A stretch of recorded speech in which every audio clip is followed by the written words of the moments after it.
그중에서도 박수정 씨에게 가장 고통스러운 순간은 간성 혼수. 간성 혼수는 간에서 해독되지 못한 독성이 뇌에 영향을 미쳐 혼수 상태에 빠지는 것으로 간경변의 합병증이다. 이번에 혼수가 올 땐 자기가 아주 그냥 죽었으면 그러더라고요. 왜냐면 또 여러 가지로 우리가 또 힘들고 그러니까 계속 이 앞으로도 혼수가 온다면 병원에 안 올 수가 없잖아요. 또 중환자실로 와야 되고. 그러니까 본인도 또 경제적으로도 걱정되고 또 저도 굉장히 힘들었죠. 그랬는데 지금은 희망은 이게 지금 투석을 시작했으니까 혼수가 조금 들어올 것 같은 그런 희망을 갖고 있고요. 또 이제 어떻게 기회가 되면 또 간 이식할 기회가 오면 기도하는 거죠, 뭐 그거는. 보건복지부의 연구 보고서에 의하면 국내 간경변 환자의 64.9%, 간암 환자의 71.7%가 B형 간염 바이러스를 보유하고 있었다. 역으로 말해 B형 간염 바이러스 보유자는 간암, 간경변에 걸릴 위험이 매우 높은 것이다.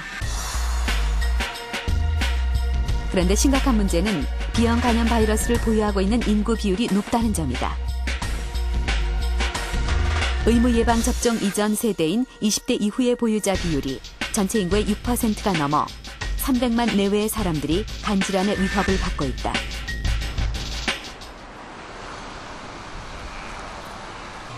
그렇다면 과연 B형 간염 바이러스는 어떻게 간질환을 야기시키는 걸까? 제작팀은 바이러스의 실체를 알아보기 위해 생명공학연구원을 찾았다. 바이러스를 배양한 후 전자현미경을 통해 살펴봤다. B형 간염 바이러스는 둥근 모양으로 우둘투둘한 돌기를 가진 외피로 둘러싸여 있다.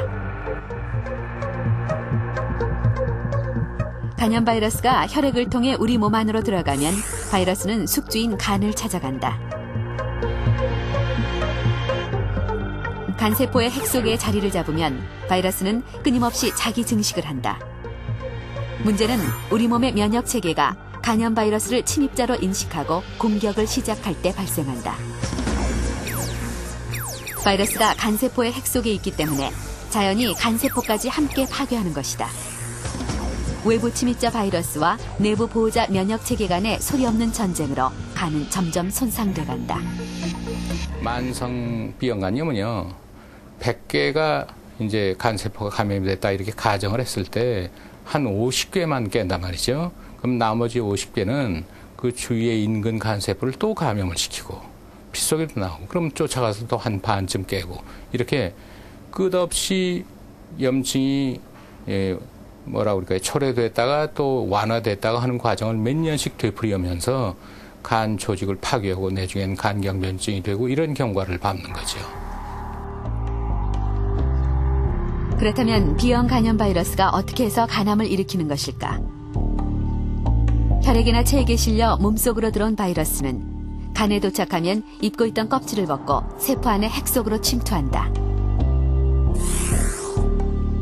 그리고 유전자부터 자기 증식을 하는데 이때 B형 간염 바이러스 유전자 중 하나가 암 억제 유전자의 작용을 방해하고 암 발생 유전자는 활성화시켜 간암을 일으키기도 한다.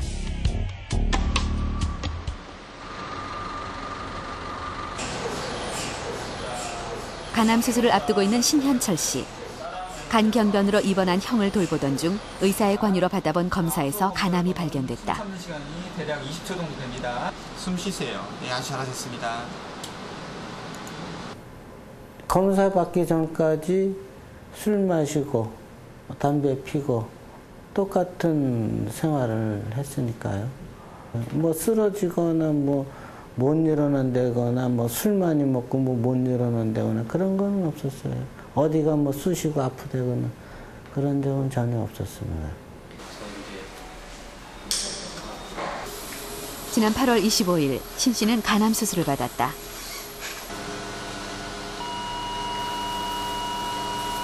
암이 요만한 크기에 있는 거거든요. 그만큼의 절제연을 두고 이렇게 잘라내는 그럴 계획으로 열심히 하는 거예요. 간암 시술은 암 조직이 3cm 미만인 조기 간암일 때 가장 효과적인 것으로 알려져 있다. 신현철 씨는 다행히 일찍 발견해 종양 제거를 위한 간 절제 수술이 가능했다. 그러나 간 전반에 간 경변이 와 있는 상태라 암의 재발을 막기 위해 간의 25%를 절제했다. 정상적인 간은 상당히 이 간이 매끈해야 되는데 반해서 이 간은 좀 울퉁불퉁하죠. 그래서 이 주위의 간은 전반적으로 간 경변이 동반되어 있습니다. 지금 저희가 수술한 그 정도 범위 부피의 간을 절제했다 하더라도 회복 후에는 간 기능은 수술 전 상태로 회복하는 것은 큰 문제가 없을 거로 생각합니다. 다만 이 환자는 이미 전반적인 간에 간 경변을 가지고 있기 때문에 그것이 수술한다고 좋아질 수는 없는 거죠. 그렇기 때문에 앞으로도 간 기능이 나빠질 가능성은 충분히 있고요. 신현철 씨의 병은 어머니로부터 감염된 B형 바이러스가 만성 간염을 거쳐 간암으로 발전된 것이다. 이를 모자 감염이라고 하는데 현재 신 씨의 형도 모자 감염으로 간 경변을 앓고 있다. 형제분 간에 대개 그 한 분이 B형 간염 보유자나 질환을 앓고 있으면 어렸을 때 그 가족 내 감염이나 수직 감염 때문에 앓으셨을 가능성이 있어서 검사를 받아보시라는 충고를 받고 또 마침 그 건강보험공단에서 시행하는 검사를 받으셨어요. 모자 감염이란 주로 주산기, 즉 임신 8개월경부터 출산 일주일 사이에 B형 간염 바이러스를 가지고 있는 산모로부터 태아 또는 신생아에게 바이러스가 옮겨지는 것을 말한다. 전염력이 강한 산모의 경우 임신 중에 바이러스가 태아에게 옮겨가기도 하지만 대개는 출산 당시에 감염된다. 다량의 체액과 혈액에 노출되면서 바이러스를 그대로 받아들이게 되는 것이다.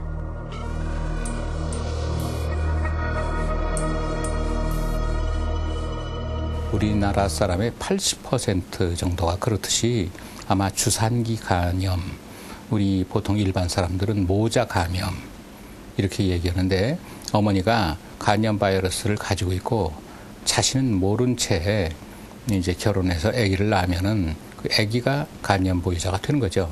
그럼 그 사람은 한 20년 내지 30년 멀쩡해서 자기도 몰라요. 간 기능 검사해도 정상이고. 그렇지만 간염 바이러스는 몸에서 자라고 있거든요. 그리고 청장년기 30대 내외에 비로소 소위 간염 수치가 올라가고 내려가고 그러는 만성 간염이 시작이 되는 이러한 경과를 밟는 게 우리나라의 대부분의 환자들이거든요. 생로병사의 비밀에서는 국내 간 전문가 7명의 자문을 바탕으로 국내 최초로 간염에 대한 국민 인식을 조사했습니다. KBS 방송문화연구소가 전국 성인 남녀 1,556명을 대상으로 한 전화조사 결과를 보면은요. 첫 번째, 간염 검사를 받아본 경험이 있는지에 대한 답으로 받았다는 응답자가 77.3%, 대부분 간염 검사를 받은 걸로 나타났습니다.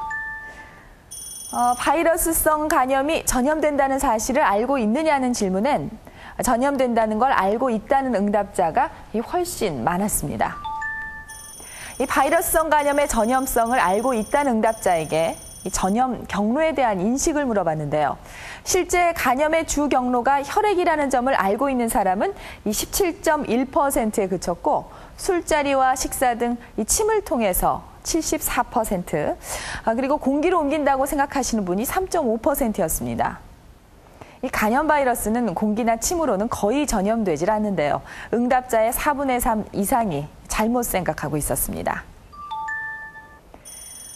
가족 중 간염 환자가 있다면 어떻게 행동하시겠습니까? 라는 질문에 예방접종을 한다가 57.3%, 식기나 생활도구를 따로 쓰겠다고 대답한 분들이 32.7%로 그 뒤를 이었습니다. 간염은 일상생활로는 거의 전염되질 않기 때문에 한 공간에서 생활하실 때도 굳이 생활도구를 따로 마련하실 필요는 없습니다. 그리고 간 경변이나 간암으로 진행될 위험이 있다는 걸 알고 있느냐는 질문에 이 대다수의 응답자가 그 위험성에 대해서 잘 알고 있었습니다. 또 간질환 진단 여부에 대해서도